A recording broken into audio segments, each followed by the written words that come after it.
వరదలతో అతలాకుతలమైన తెలుగు రాష్ట్రాలకు కేంద్రం భారీ సహకారం అందజేయనుంది. 2 రాష్ట్రాలకు సుమారు 3,300 కోట్లు ఇవ్వాలని నిర్ణయం తీసుకుంది. తక్షణ సహాయ కార్యక్రమాల కోసం విడుదల చేస్తున్నట్లు అధికార వర్గాలు వెల్లడించాయి.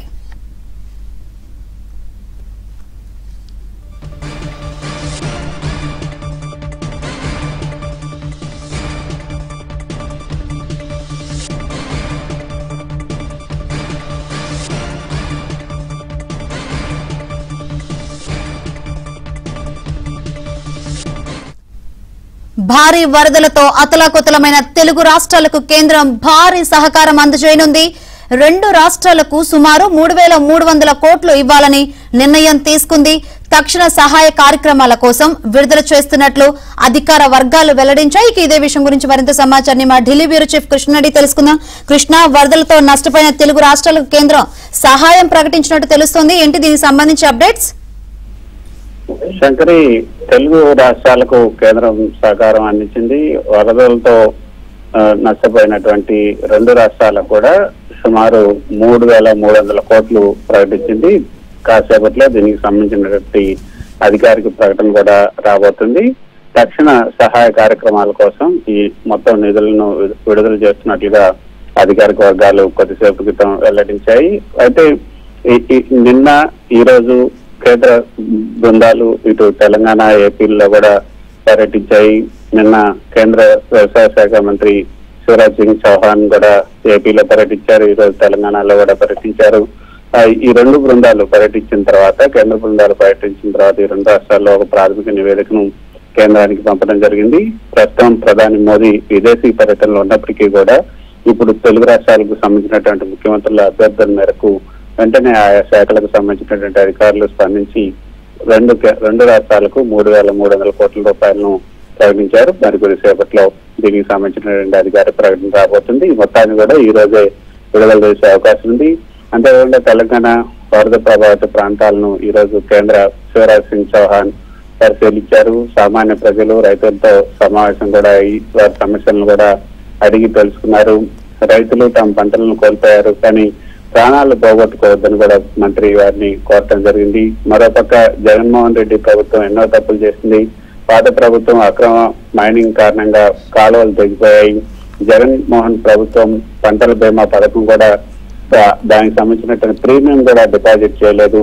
చంద్రబాబు నాయుడు దిగులు, ఆయన కళ్ళల్లో నీళ్లు కూడా నేను చూశాను. నేను స్వతహాగా రైతును కాబట్టి రైతుల బాధలు నాకు అర్థమవుతాయి.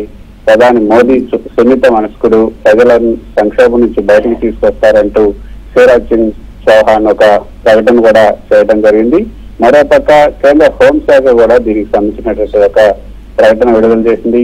ఆంధ్రప్రదేశ్, తెలంగాణ రాష్ట్రాల్లో సహాయ కార్యకలాపాలపై ఎక్స్ ద్వారా కేంద్ర హోంశాఖ వివరాలను వెల్లడించింది. ప్రధానమంత్రి ఆదేశాల మేరకు వరద బాధిత ఆంధ్రప్రదేశ్, తెలంగాణకు సహాయ చర్యల్లో అవసరమైనటువంటి పూర్తి సహకారాన్ని సకాలంలో కేంద్ర ప్రభుత్వం అందిస్తుంది. కేంద్ర హోంశాఖ మంత్రి అమిత్ షా ఆదేశాలతో వరద నిర్వహణ, రిజర్వాయర్ నిర్వహణ, అదేవిధంగా డ్యాం భద్రత సమస్యలను అక్కడికక్కడ అంచనా వేయడానికి, వరద నుండి తక్షణ ఉపశమనం కోసం సిఫారసు చేయడానికి కేంద్ర నిపుణుల బృందాన్ని కూడా కేంద్ర ప్రభుత్వం విజయవాడకు పంపించింది.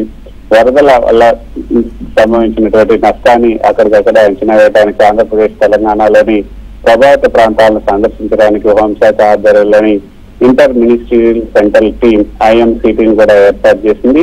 మరోపక్క NDRF కి చెందినటువంటి 26 బృందాలు, వైమానిక దళానికి చెందినటువంటి 8 హెలికాప్టర్లు, నౌకా దళానికి చెందినటువంటి 3 హెలికాప్టర్లు, ఒక డోర్నియర్ ఎయిర్ క్రాఫ్ట్ ఆంధ్రప్రదేశ్ లో ప్రస్తుతం ఉన్నాయి. సహాయ పునరావృత కార్యకలాపాల కోసం తెలంగాణలో 7 NDRF బృందాలు, 2 వైమానిక దళ విమానాలు ఇవి కూడా పనిలో ఉన్నాయి. NDRF బృందాలు ఆంధ్రప్రదేశ్ లో ఇప్పటి వరకు కూడా 350 మందిని రక్షించాయి. 15,000 మందిని సురక్షిత ప్రాంతాలకు తరలించారు. తెలంగాణలో 68 మందిని రక్షించి 3,200 మందిని సురక్షిత ప్రాంతాలకు తరలించినట్లుగా కేంద్ర హోంశాఖ విడుదల చేసినటువంటి ప్రకటనలో పేర్కొంది. మొత్తానికైతే కేంద్ర ప్రభుత్వం ఈ రోజు ఏదైతే కేంద్ర వ్యవసాయ గ్రామీణాభివృద్ధి శాఖ అధికారులతో కలిసి కేంద్ర మంత్రి శివరాజ్ సింగ్ చౌహాన్ పర్యటించిన తర్వాత కేంద్ర ప్రభుత్వం 3,300 కోట్ల రూపాయలను తెలుగు రాష్ట్రాలకు విడుదల చేయడం జరిగింది. ఈ రోజు కేంద్ర మంత్రి శివరాజ్ సింగ్ చౌహాన్ ఆంధ్రప్రదేశ్ విజయవాడ జిల్లా వరద ప్రభావిత ప్రాంతాల్లోని రైతులతో ఈ రోజు చర్చించారు. తెలంగాణలోని ఖమ్మం జిల్లా వరద ప్రభావిత ప్రాంతంలో ఏరియల్ సర్వే కూడా నిర్వహించారు. ఆ తర్వాత ప్రజల్లోకి వెళ్లి వారి పరిస్థితిని అడిగి తెలుసుకోవడం జరిగింది. మధ్యాహ్నం హైదరాబాద్ లో రాష్ట్ర మంత్రులు, ప్రభుత్వ అధికారులతో సమావేశాన్ని నిర్వహించారు. నిన్న విజయవాడ సహా వరద ప్రభావిత ప్రాంతాల్లో కూడా పర్యటించిన తర్వాత ఏపీ సీఎం చంద్రబాబు నాయుడు, మంత్రులు, రాష్ట్ర అధికారులతో కూడా అర్ధరాత్రి సమావేశమే శివరాజ్ సింగ్ చౌహాన్ అక్కడ ఉన్నటువంటి పరిస్థితులందరినీ కూడా అవగాహన చేస్తున్నారు. ఆ తర్వాత కేంద్రానికి ఆయన నివేదించిన నేపథ్యంలో తాత్కాలికంగా ఇప్పుడు అతను ఉన్నటువంటి పనులు చేయటం కోసం తక్షణ సహాయ కార్యక్రమాల కోసం ఈ నిధులను విడుదల చేస్తున్నట్లుగా అధికార వర్గాలు తెలియజేశాయి. Shankar. Right, thank you Krishna.